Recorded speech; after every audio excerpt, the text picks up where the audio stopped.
Hello everybody, it is me, Captain Energy, and today we're here to talk about the Behringer Toro analog-based synthesizer.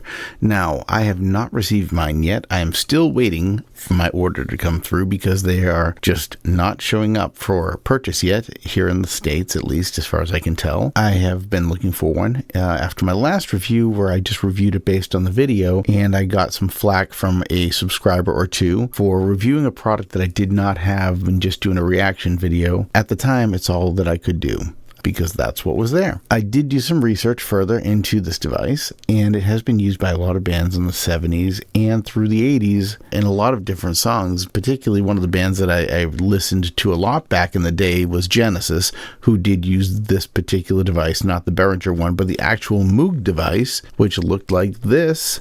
It's a pedal device with the synth on top, and it had two little foot pedals here so you could adjust the level and the frequency or the filter. It was a pretty nice little device from what I can tell. But as per what I was told by one of my subscribers also, that they were considered, quote, unobtainium because at this point, they're thousands of dollars for the units from back in the day.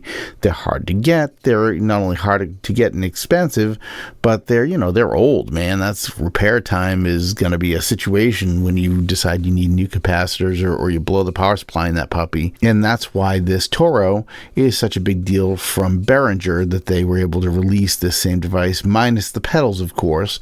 I did look around, by the way, in case anybody's interested in the MIDI pedals. I did find a set that might potentially be a replacement for this, or could be used with this device so you could have the full experience of using the actual device. I'm not sure how that would 100% work because, as you can see here, they don't have foot sliders for your filter and level. So I don't know. They have just knobs, regular knobs here. So I guess those would probably, you would lose that. But even at $250 is, it's not too much money. I don't think it's bad at all. But other people might look at this and think, yeah, that's kind of pricey, or I just don't have the room for it. It'd be cool to have one to experiment with, but I don't really want to buy one. It'll clutter up my room, whatever. I found another solution to get this sound to you without having all of this. I thought to myself also, by the way, I've seen this, and where have I seen it? It is part of the Cherry Audio bundle of synthesizers that they sell. It's also available individually for purchase, and since it's the 1-year anniversary right now of the release of this synthesizer,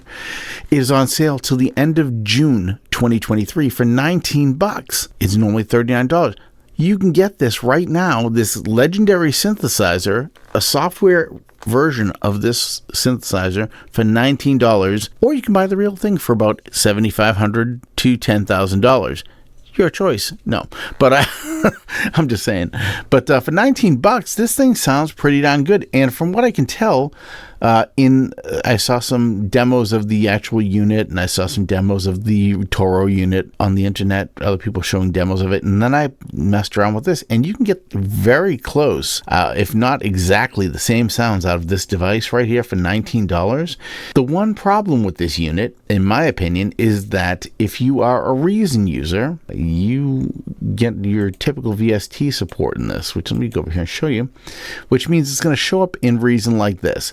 And that means in order to, modify it, use it, you've got to go in here, click, and that's fine, I guess. And it pops up on your screen. I have it shrunk down a little bit here. It's usually right around here. It's usually about this big. So it takes up your whole screen pretty much, or a good chunk of your screen, to adjust these little levels here. So as you can see, VST hanging out, takes up the screen. You go over here and now it's gone. You got to bring it back up. It's always kind of a pain right there. So what I did was I created a rewrap for it. Now, if you don't know what a rewrap is, about, I don't know, maybe 2 years ago or a year and a half ago, when Reason 12 came out and they brought out the new Combinator, I started creating these things called rewraps, where I'd take a synthesizer that had the parameters fit within the number of controls that are available in the Combinator 2, or, I could take the pertinent ones, or maybe I make a whole new synth. It depends what I'm doing, but I could take the synth and wrap it so that it was like a first-class citizen within the Reason rack here. So let me show you what I did. This is the lowdown rewrap. All of the knobs and sliders that are on there are represented. And they all work. They're all mapped out. So you can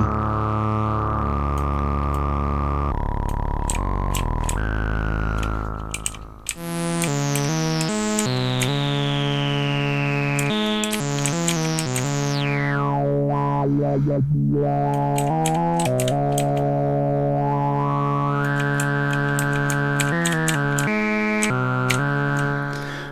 got the 4 presets, as does the original. Over here you can enable glide, enable decay, enable octave. Octave just gives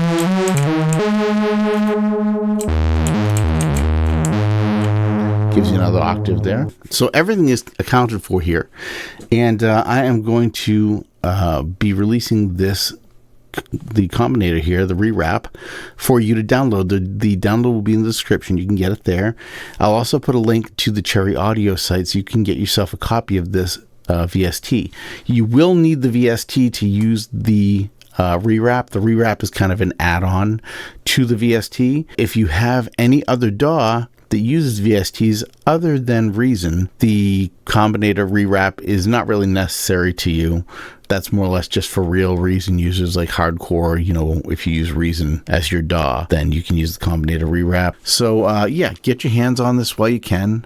For $20, save some money, try it out, see what you think. And yeah, this might just save you a bunch of money. Either it might save you $230 or it might save you $10,000. Yeah, depending on what you want to do. I will talk to y'all later. I appreciate you hanging out with me. If you did like this video and you do like this kind of content, and what I mean by content is things like this Combinator too, not just the video, but if you like getting these kind of things, subscribe to the channel and like the video so that I will know people are enjoying this. If not, I'm not going to keep making them because I don't feel like wasting time. You know what I mean? It did take quite a while to put this thing together, even though it may not look like it's that complicated. It took a few hours of testing and building and then going into Photoshop and making a skin for it and the whole thing. So yeah, so I'll put this up, and that's pretty much it.